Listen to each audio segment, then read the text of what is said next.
Wow.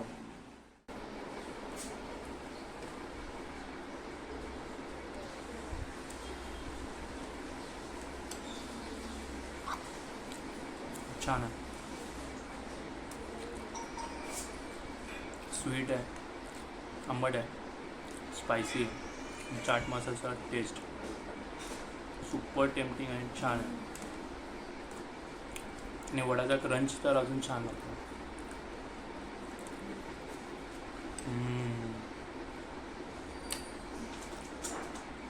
सोडा खातच राहू.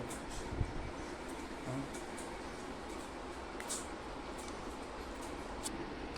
हा जो वडा आहे त्याला भिजवला नाही, त्याला तसंच ठेवला मग त्याचा जो क्रंच तो अजून छान लागतो.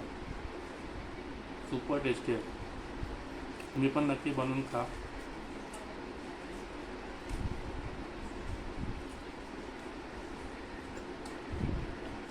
अच्छा, या दहीवड्याचा जन्म आपल्या देशामध्ये कुठून झाला हे मला नाही माहिती. तुम्हाला जर माहिती असेल तर नक्की कमेंट करून सांगा. तर मी आता हे संपवतो आणि तुम्हाला नेक्स्ट व्हिडिओमध्ये भेटतो नेक्स्ट डिशसोबत. तोपर्यंत बाय बाय, टेक केअर.